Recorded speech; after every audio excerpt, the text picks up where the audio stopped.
ओम श्री गणेशाय नमः। ओम गं गुरुवे नमः। ओम नमः शिवाय।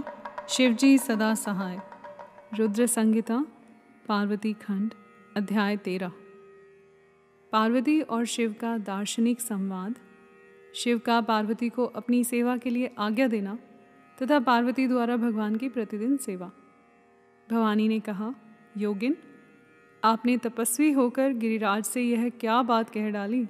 प्रभु, आप ज्ञान विशारद हैं, तो भी अपनी बात का उत्तर मुझसे सुनिए। शंभो, आप तपह शक्ति से संपन्न होकर ही बड़ा भारी तप करते हैं। उस शक्ति के कारण ही आप महात्मा को तपस्या करने का विचार हुआ है। सभी कर्मों को करने की जो वह शक्ति है, उसे ही प्रकृति जानना चाहिए। प्रकृति से ही सबकी सृष्टि, पालन और संहार होते हैं। भगवान, आप कौन हैं और सूक्ष्म प्रकृति क्या है, इसका विचार कीजिए। प्रकृति के बिना लिंग रूपी महेश्वर कैसे हो सकते हैं? आप सदा प्राणियों के लिए जो अर्चनीय, वंदनीय और चिंतनीय हैं, वह प्रकृति के ही कारण है। इस बात को हृदय से विचार कर ही आपको जो कहना है वह सब कहिए। ब्रह्मा जी कहते हैं, नारद, पार्वती जी के इस वचन को सुनकर महती लीला करने में लगे हुए प्रसन्नचित्त महेश्वर हंसते हुए बोले। महेश्वर ने कहा, मैं उत्कृष्ट तपस्या द्वारा ही प्रकृति का नाश करता हूँ और तत्वतः प्रकृति रहित शंभु के रूप में स्थित होता हूँ। अतः सत्पुरुषों को भी कभी या कहीं प्रकृति का संग्रह नहीं करना चाहिए। लोकाचार से दूर एवं निर्विकार रहना चाहिए। नारद, जब शंभु ने लौकिक व्यवहार के अनुसार यह बात कही, तब काली मन ही मन हंसकर मधुर वाणी में बोली। काली ने कहा, कल्याणकारी प्रभु योगिन, आपने जो बात कही है, क्या वह वाणी प्रकृति नहीं है? फिर आप उससे परे क्यों नहीं हो गए? क्यों प्रकृति का सहारा लेकर बोलने लगे? इन सब बातों को विचार करके तात्विक दृष्टि से जो यथार्थ बात हो, उसी को कहना चाहिए। यह सब कुछ सदा प्रकृति से बंधा हुआ है, इसलिए आपको ना तो बोलना चाहिए और ना कुछ करना ही चाहिए, क्योंकि कहना और करना सब व्यवहार प्रकृति का ही है। आप अपनी बुद्धि से इसको समझिए। आप जो कुछ सुनते, खाते, देखते और करते हैं, वह सब प्रकृति का ही कार्य है। झूठे वाद विवाद करना व्यर्थ है।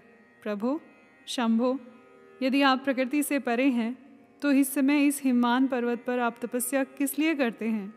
हर प्रकृति ने आपको निगल लिया है, अतः आप अपने स्वरूप को नहीं जानते। ईश, आप यदि अपने स्वरूप को जानते तो किस लिए तप करते?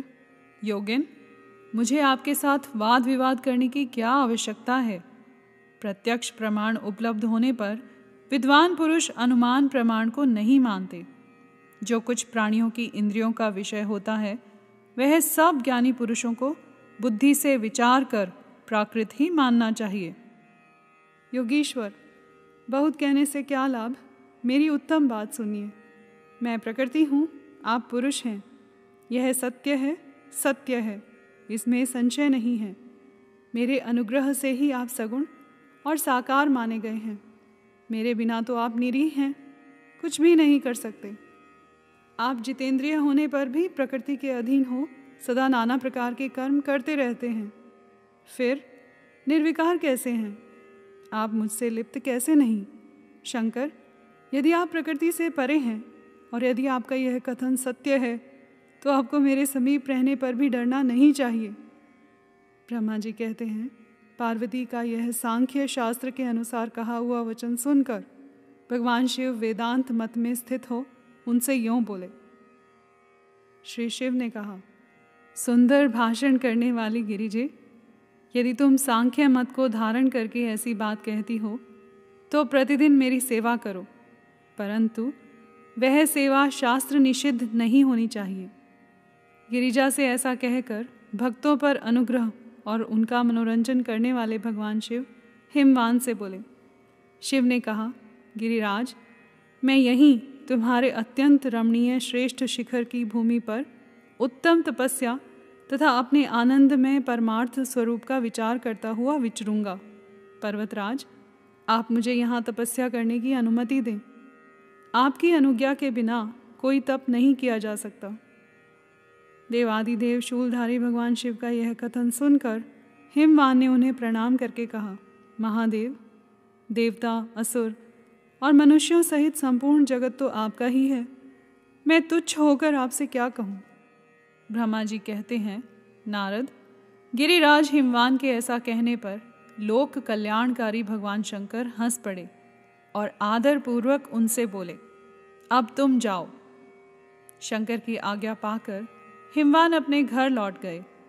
वे गिरिजा के साथ प्रतिदिन उनके दर्शन के लिए आते थे। काली अपने पिता के बिना भी दोनों सखियों के साथ नित्य शंकर जी के पास जाती और भक्ति पूर्वक उनकी सेवा में लगी रहती। नंदीश्वर आदि कोई भी गण उन्हें रोकता नहीं था। तात, महेश्वर के आदेश से ही ऐसा होता था। प्रत्येक गण पवित्रता पूर्वक रहकर उनकी आज्ञा का पालन करता था।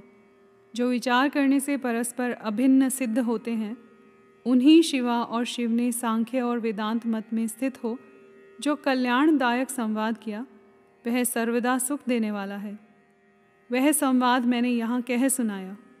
इंद्रियातीत भगवान शंकर ने गिरिराज के कहने से उनका गौरव मान उनकी पुत्री को अपने पास रहकर सेवा करने के लिए स्वीकार कर लिया।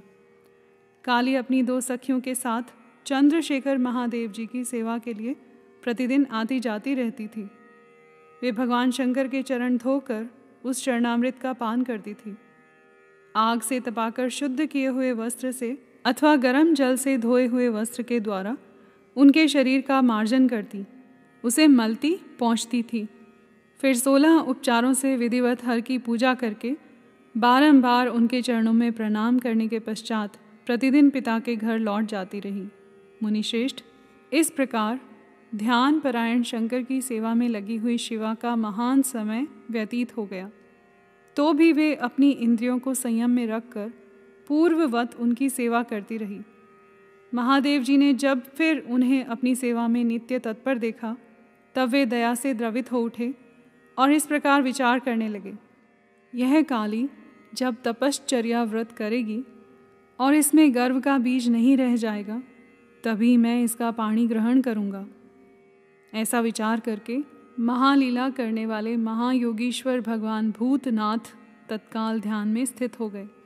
मुने, परमात्मा शिव जब ध्यान में लग गए, तब उनके हृदय में दूसरी कोई चिंता नहीं रह गई। काली प्रतिदिन महात्मा शिव के रूप का निरंतर चिंतन करती हुई उत्तम भक्ति भाव से उनकी सेवा में लगी रही। ध्यान परायण भगवान हर शुद्ध भाव से वहाँ रहती हुई काली को नित्य देखते थे, फिर भी पूर्व चिंता को भुलाकर उन्हें देखते हुए भी नहीं देखते थे। इसी बीच में इंद्र आदि देवताओं तथा मुनियों ने ब्रह्मा जी की आज्ञा से कामदेव को वहाँ आदरपूर्वक भेजा।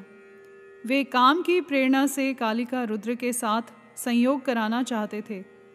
उनके ऐसा करने में कारण यह था कि महापराक्रमी तारकासुर से वे बहुत पीड़ित थे और शंकर जी से किसी महान बलवान पुत्र की उत्पत्ति चाहते थे। कामदेव ने वहां पहुंचकर अपने सब उपायों का प्रयोग किया, परंतु महादेव जी के मन में तनिक भी क्षोभ नहीं हुआ। उल्टे उन्होंने कामदेव को जलाकर भस्म कर दिया। मुने, तब सती पार्वती ने भी गर्व रहित हो उनकी आज्ञा से बहुत बड़ी तपस्या करके शिव को पति रूप में प्राप्त किया।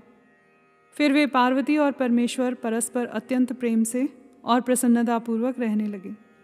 उन दोनों ने परोपकार में तत्पर रहकर देवताओं को महान कार्य सिद्ध किया। यहाँ पर अध्याय 13 समाप्त हुआ। कर्पूर गौरम करुणावतारम संसार सारम भुजगेंद्रहारम सदा वसंतम हृदयारविंदे भवम भवानी सहितं नमामि।